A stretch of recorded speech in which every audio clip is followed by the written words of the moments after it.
Iglesia Ciudad de Refugio presenta Estudio Bíblico en Casa.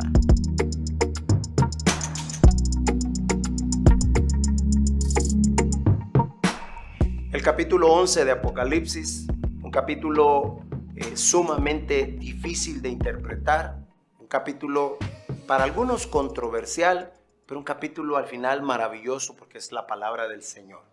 Ese es el capítulo que estamos estudiando.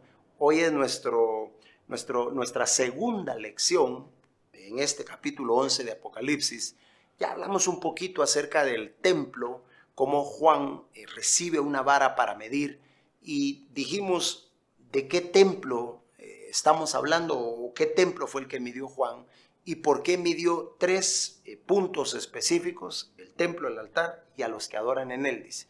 Ya vimos también que la Biblia presenta otras historias en donde también se mide el templo, en Zacarías 40 al 43, es decir, esos tres capítulos. También en Zacarías 2 se mide la ciudad de Jerusalén, y en Habacuc 3 se mide el mundo entero. Cuando Dios mide, significa que juzga, que evalúa. Cuando Dios mide, también significa que establece dominio, establece pertenencia, está declarando: yo soy el dueño de todo lo que hay aquí. Por eso, cuando uno mide, tiene que ser muy cuidadoso también, porque la Biblia dice que con la misma medida que uno mide a los demás, con esa misma medida nos van a medir a nosotros, dice la palabra. Así que si yo lo juzgo a usted con severidad, también seré juzgado con esa misma severidad. Si otorgo misericordia a su vida, pues Dios tendrá misericordia de la mía también, porque al fin y al cabo yo no puedo juzgarle a usted con exactitud bíblica ni con exactitud divina, porque yo no conozco todos los detalles de su vida. A mí me parece algo, pero yo no sé realmente lo que está pasando. Usted me puede parecer una buena persona y quizás no lo es, o me puede parecer una mala persona, y a lo mejor al final usted es un siervo de Dios, como aquel endemoniado gadareno, que era un evangelista maravilloso, pero todos lo veían nada más como el gadareno endemoniado. Hoy vamos a seguir con nuestro estudio del capítulo 11, y necesitamos hacer una pequeña pausa para orar, porque en algún momento de este estudio vamos a entrarle a los dos testigos que habla este capítulo 11, y es algo maravilloso, es algo muy bonito de aprender. Así que acompáñenme a orar. Padre, en el nombre de Jesús, nuevamente, Señor, nos disponemos delante de ti y nos ponemos en tus manos de amor, en tus manos de gracia. Tu palabra es maravillosa, tu palabra es vida. Señor, tu palabra es luz, es lámpara. Tu palabra es más cortante que toda espada de dos filos. Tu palabra es martillo que quebranta, Señor. Y nosotros la recibimos como lo que es, tu bendita palabra, Padre. Señor, ayúdanos a escudriñarla, a recibirla, a entenderla y sobre todo a vivirla, Padre. Ayúdanos a ser hacedores de esta palabra, que mientras la oímos nuestra fe crezca, que mientras la estudiamos te conozcamos un poquito mejor, que mientras meditamos en ella, Señor, podamos abrazar tus pensamientos en nuestra mente, Señor, y en nuestro corazón. Te damos toda la gloria y la honra y recibimos de ti esa dirección, en el nombre de Jesús. Amén. Amén. Muy bien, sigamos con este repaso. Vayan al capítulo 11 de Apocalipsis. No lo vamos a leer todo, que es un capítulo bastante largo. Vamos a leer unos versículos nada más. Dice: entonces me fue dada una caña semejante a una vara de medir, y se me dijo: levántate y mide el templo de Dios y el altar y a los que adoran en él. Estas tres áreas. Pero el patio que está fuera del templo, déjalo aparte y no lo midas, porque ha sido entregado a los gentiles, y ellos hollarán la ciudad santa 42 meses. Y daré a mis dos testigos que profeticen por 1260 días, vestidos de cilicio. Miren lo que dice: estos dos testigos son los dos olivos y los dos candeleros que están en pie delante del Dios de la tierra. Y si alguno quiere dañarlos, sale fuego de la boca de ellos y devora a sus enemigos. Y si alguno quiere hacerles daño, debe morir él de la misma manera. Y luego sigue describiendo el poder que tienen poder para cerrar el cielo, tienen poder para convertir el agua en sangre, tienen poder para hacer caer fuego del cielo también y quemar, dice, a sus enemigos. Y luego añade algo muy interesante, cuantas veces ellos quieran, dice. Así que es un poder en ese sentido que no hay que estar recargando ni se me acabó el saldo, ¿verdad? Es un poder que siempre está presente. Vamos a hablar un poquito del templo a manera de repaso y luego vamos a entrar a hablar de los dos testigos. En el programa anterior les expliqué que el templo del que está hablando acá muy probablemente es un templo tribulacionario, es decir, un templo que se va a construir en los primeros 3 años y medio de la gran tribulación, durante el periodo aparente de paz y seguridad y de paz y amor que el mundo va a tener, esa luna de miel que van a tener con el anticristo. En esos primeros 3 años y medio se va a lograr construir el templo judío. Ya hay un instituto para el templo, Israel está literalmente preparado, ya han estado enseñando y adiestrando a judíos que creen que vienen de la tribu de Leví para que ministren en este templo. Ya construyeron todos los utensilios, todo lo que tenían en el templo antiguo, ya lo están, es decir, ya lo han preparado, ya lo hicieron. Solo están esperando poder ubicarse dónde van a construir este templo. Algunos, como les dije anteriormente, creen que lo van a construir en el mismo sitio, en el Monte Moria, donde está la roca, el domo de la roca, es decir, donde se ve esa cúpula dorada muy emblemática en las postales de Israel. Pero otros recientemente han indicado que muy probablemente no van a tocar esa cúpula, ese domo, ese templo que es musulmán, sino que van a ubicar el templo siempre en el mismo vecindario, de tal manera que el templo que van a levantar los judíos va a ser edificado y el domo de la roca va a ser parte como del atrio del que habla aquí la Biblia, donde dice que ha sido dado a los gentiles para que lo oyen, para que lo pisoteen, para que lo contaminen. Daniel habló de esto. Daniel dijo en el capítulo 9 que vendría un momento en que el anticristo rompería el pacto con el pueblo de Dios y hollaría el templo. Jesús habló de esto. Jesús dijo, cuando vean la abominación desoladora, es decir, que se contamina el templo, y lo mismo habló Daniel. Pablo también habla de la contaminación y la abominación desoladora. Así que como que en esa dirección es que va a ir. Es un templo tribulacionario, es un templo que va a tener bueno y malo, gloria y horrores también. Es un templo interesante. Por un lado. Por otro lado, están estos dos testigos que aparecen inmediatamente allí. Apenas si se habla un poquito de este templo y luego aparecen dos testigos. Me parece que ya en el versículo 2, en el 3, dice, y daré a mis 2 testigos que profeticen por 1260 días vestidos de cilicio. Entonces ya en el verso 3 aparecen estos 2 testigos. Por supuesto, hay muchas opiniones acerca de quiénes son estos 2 testigos y les voy a decir más o menos cómo van las opiniones. Hay gente que considera que estos 2 testigos son Elías y Moisés. Primero hablemos de esto. ¿Por qué Elías y por qué Moisés? Bueno, hay varias razones. Una, por lo que se describe aquí del ministerio profético de estos personajes, se parece precisamente a las acciones que tanto Elías como Moisés presentaron en su época. Hablemos de Moisés. Moisés fue ese varón que con su cayado, con su vara en mano, fue y golpeó las aguas y tocó con su vara las aguas del río Nilo y se convirtieron en sangre, y todas las aguas y los pozos, dice la Biblia, todo se convirtió en sangre. Y aquí habla precisamente de que estos testigos tendrán el poder de convertir el agua en sangre. También se habla de que estos testigos tienen el poder, dice, para hacer que fuego salga de sus bocas y quemen a cualquiera que les resista o que quiera hacerles daño.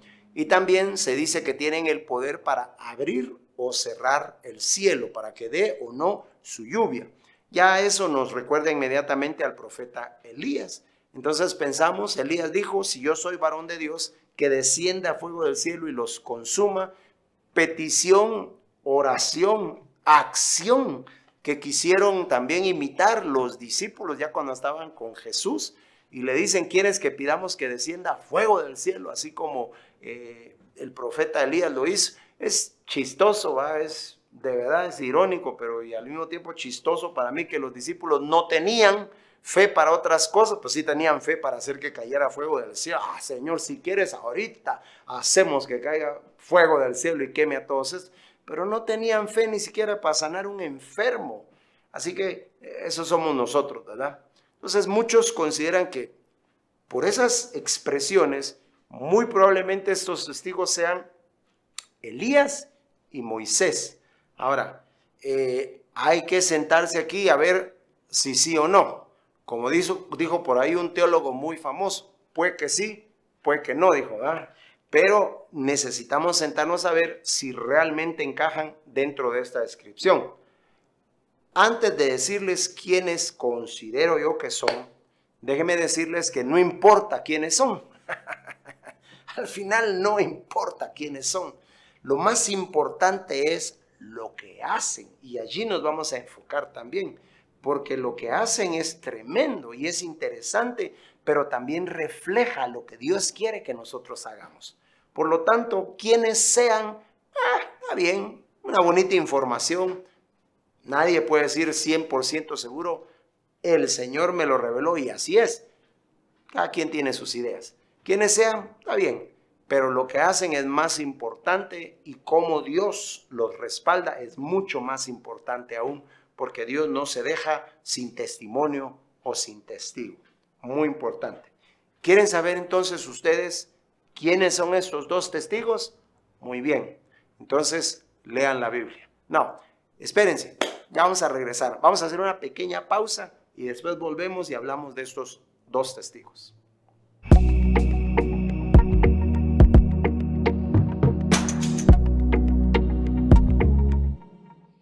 El Señor es mi fortaleza y mi roca fuerte. Por las noches te alabo, y al amanecer también. No temeré mal alguno, porque en ti confía mi alma.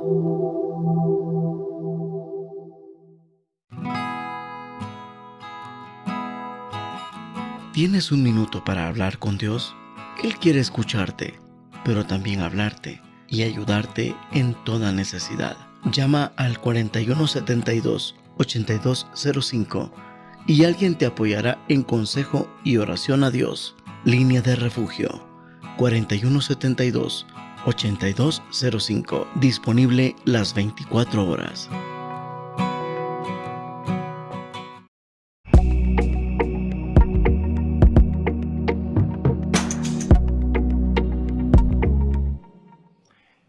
Cuando leemos que dice mis dos testigos, ya inmediatamente podemos notar el carácter de pertenencia y el ministerio muy específico que estos dos testigos van a cumplir.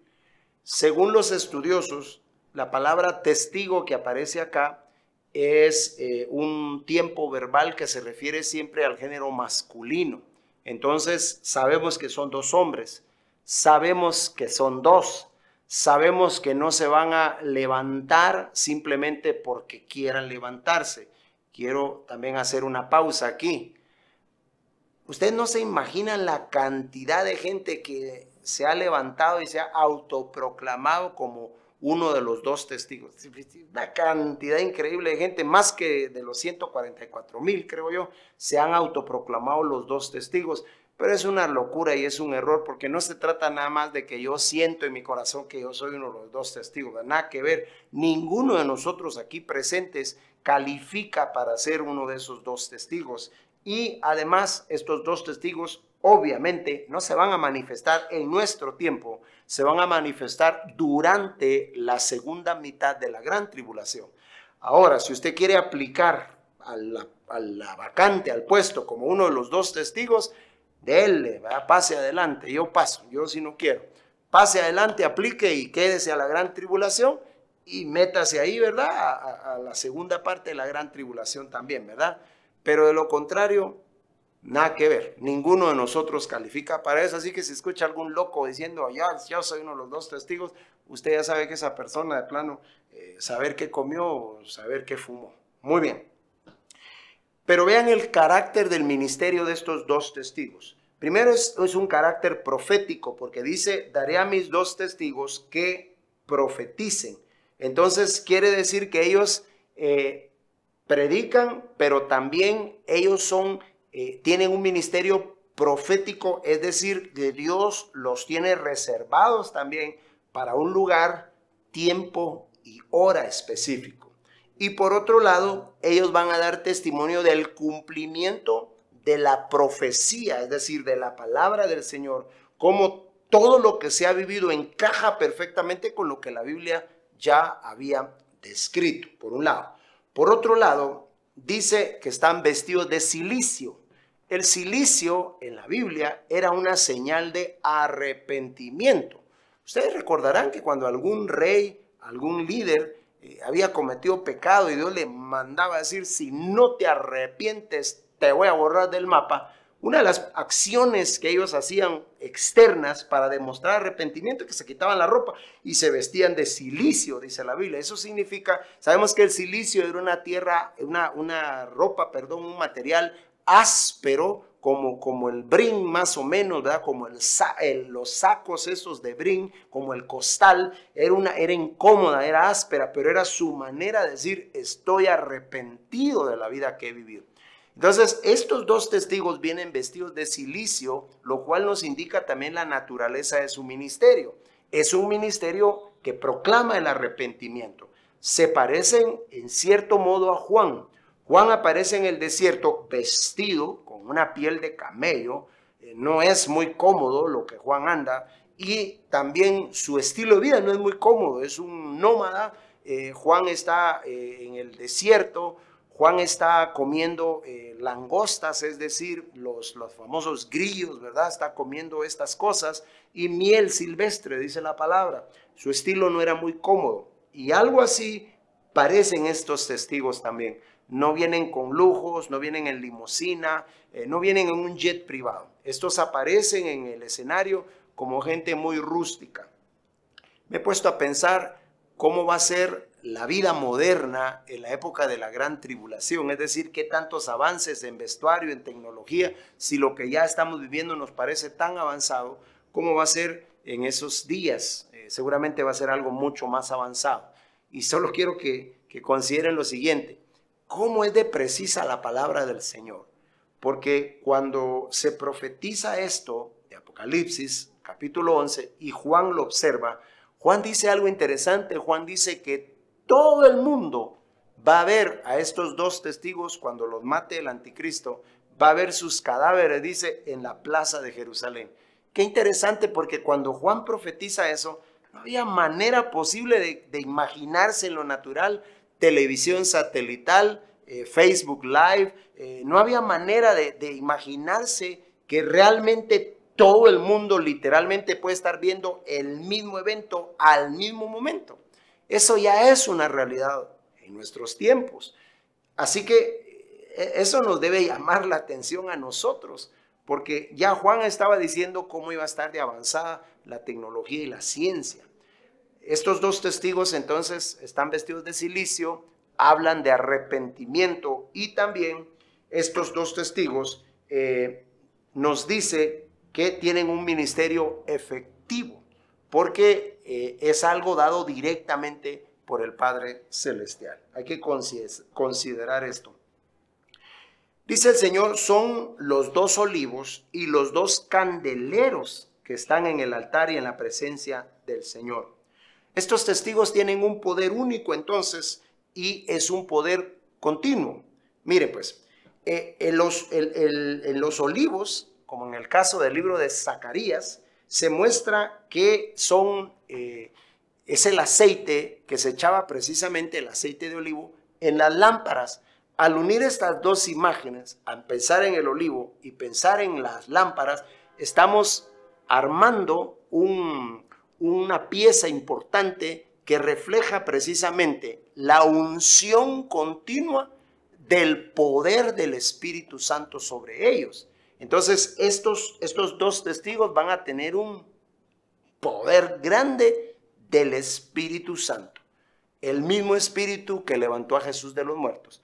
El mismo Espíritu, porque la Biblia dice cómo Dios ungió con el Espíritu Santo a Jesús. Y ustedes recordarán que a Jesús nadie lo podía matar tampoco. Y eso se parece a los dos testigos. Jesús dijo, nadie me quita la vida. Hubo varios intentos. Quisieron despeñarlo, él pasó en medio de ellos y no permitió que lo mataran, que lo despeñaran. Herodes quiso matarlo, pero no pudo. Le mandó a decir que era una zorra y que lo dejara en paz. Entonces, a Jesús no lo podían matar hasta que él entregara la vida y que fuera el momento y el tiempo de Dios. Así sucede con estos dos testigos. Tienen un gran poder, ungidos por el Espíritu Santo, no los pueden matar hasta que Dios decide y determina que le da el permiso al anticristo precisamente para matarlos, pero no para avergonzarlos ni para que el diablo quede como que es más poderoso que Dios, sino todo lo contrario.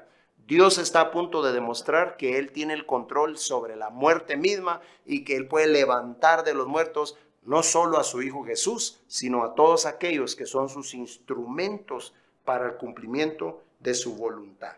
Entonces, estos testigos también aparentemente tienen en la sociedad en la que van a vivir funciones eclesiásticas y también funciones civiles.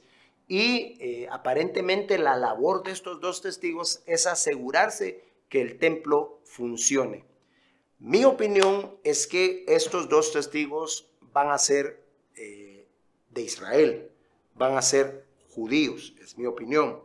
No va a ser un alemán y un guatemalteco por ahí metidos, ¿verdad? No. Estos dos testigos, por las funciones, por las descripciones y por el tipo de ministerio, van a ser judíos. Y probablemente van a ser judíos de la época antigua. Y entonces aquí viene ya el dilema de quiénes son. Como les dije, quiénes sean, no importa. Lo que importa es esto que estamos discutiendo, pero solo a manera de opinión, ¿verdad? Hay un personaje que creo que, por lo menos creo yo, tiene el puesto ganado. El otro puesto, el segundo puesto sí está en mucha discusión, pero hay un personaje que tiene el puesto ganado y muy probablemente uno de esos testigos es Elías, el profeta Elías. ¿Por qué se cree que el profeta Elías será uno de los testigos?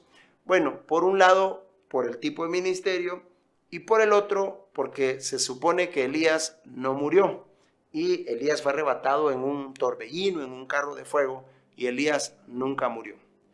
Ahí es donde muchos citan Hebreos 9, donde dice que está establecido que los hombres mueran una sola vez y después de esto el juicio, pero tampoco vamos a ser muy cerrados, muy dogmáticos cuando se trata de ese versículo, porque ese versículo se presenta como un principio, no necesariamente como una regla irrompible e inquebrantable, porque si se tratara de que los hombres mueran una sola vez, pues entonces Lázaro ya rompió la regla, y el hijo de la viuda de Naín también ya rompió la regla, y Dorcas, la que resucitó Pedro, también ya rompió la regla, y la muchacha de 12 años, la hija de Jairo que Jesús levantó, también ya rompió la regla. Entonces, cuando Hebreos dice esto, no está diciendo que es una regla inquebrantable, sino está hablando de un principio, que los hombres nacen, crecen, se reproducen y mueren, y después de esto viene el juicio.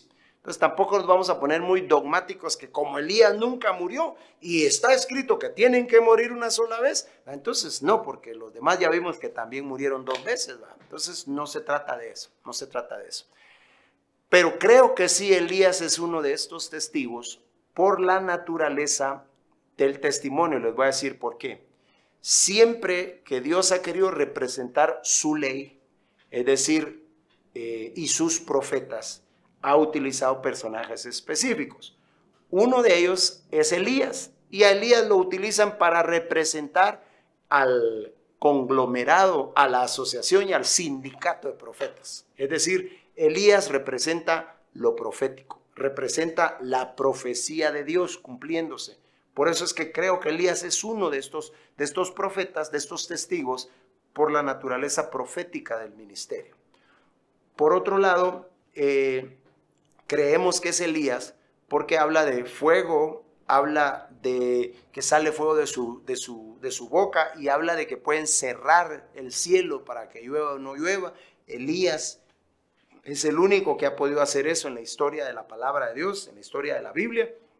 Él dijo, solo por mi palabra va a llover y no va a volver a llover hasta que yo lo diga, dijo Elías. Una cosa impresionante, ¿no? Entonces puede ser que sí, este puesto se lo tiene ganado Elías. Pero ¿quién es el otro? Esa es la cosa. Porque ahí está una disputa muy grande entre Moisés y Enoc. Porque Moisés sí murió, aunque el cuerpo de Moisés nadie sabe dónde lo enterró Dios, que hasta se lo disputaban entre Miguel y Satanás, dice el libro de Judas.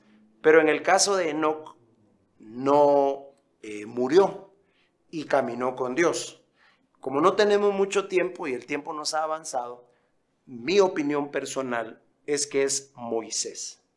No creo que sea Enoc, ¿verdad? Y como ya dije, no me vaya a citar Hebreos 9:26, que está establecido, porque ya expliqué que otros han muerto y han muerto 2 veces. Ya hay varios que han muerto 2 veces. Entonces, creo que es Moisés y que es Elías, porque Elías es el representante que Dios ha usado para la profecía, para lo profético, y Moisés ha sido el testigo de la ley. Y como aquí se trata de dar testimonio de todo lo de Dios, entonces aquí habrá testimonio profético y testimonio de la ley de Dios. Estamos hablando a gente, especialmente a judíos acá, que se va a cumplir, se va a manifestar. Dios no se va a quedar sin testigo, y es el testigo de su ley y el testigo de su profecía, de sus profetas. Por ese camino creo yo que va.